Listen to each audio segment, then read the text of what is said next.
So, there, nang laba ko there, nagikan ko sa tindahan there. Galing po ako ng tindahan ko there. So, nakauwi ako. So, naglalaba na lang ako para hindi ito dumami. Ayaw ko kasi there na dadami yung mga labhin ko, yung mga damit ko na paglalabahan. Kaya, everyday talaga ako naglalaba para hindi dumami. Kasi kapag hindi ka maglalaba everyday there, kung schedule mo lang, dadami yan, no? So, ayan, nahulog yung camera kasi sa aso ko. So, nahulog din siya.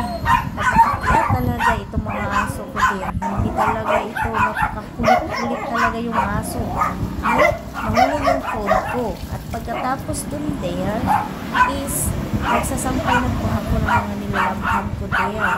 No? Kasi gaganyanin ko lang yung pagsasampa kasi hindi ko talaga ayusan kasi yung langan na bitaw siya there kanang na siya yung malangan ko there. Ilan ko anong Tagalog yan there. Kinagsasampay ko na yung pinaglalabahan ko. Paunti-unti ko talaga yung nilalabhan ko yun there kasi parang hindi siya dumami. Kasi mahirap na kapag dumami. So, dito lang ako naglalaba there ng mga damit ko. So, ganito talaga ako there. Paunti-unti, laging naglalaba. So, wala akong lalabhan ng madami kapag nauubos ko na. So, patapos na ako yun there, no? I-off ko na lang yung motor, yung gripo.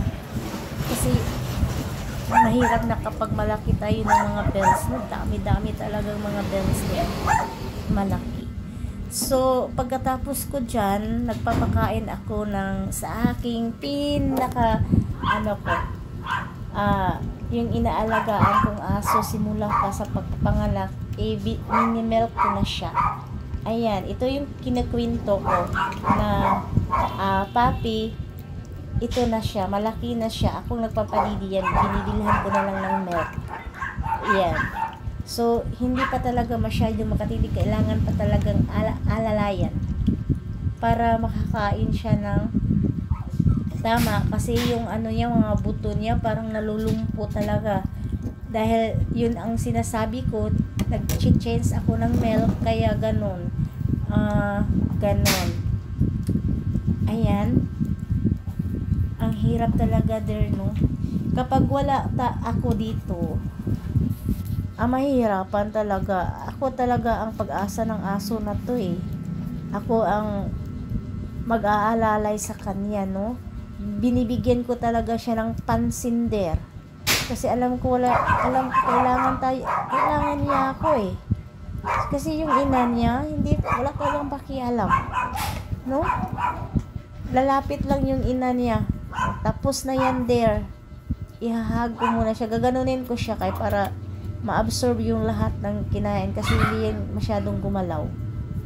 Kailangan ko talaga gagalawin yun. So, hanapin ko yung isa kasi kulang din niya na milk yung nanay niya. Kaya papainumin ko. Nahanap ko pa there. Kaya hintay lang kayo. Hinahanap ko at nandyan yan sa kusina. Nandiyan yan sa kusina. Maya makarating na din ako. Papainumin ko din ng gatas kasi yung yung nanay niya, ayan na there. Oh, yan, malaki talaga yan. Malaki yan siya. Yung papi na yan. I-drain ko din siya ng milk kasi yung konti lang talaga yung milk ng nanay niya. Tapos yung isa, ayan. Ito, kapatid doon sa paping nilalagahan ko, yung white na yan, yung colorful, ayan, kapatid. So, tapos na, ubos na, so, babay na lang.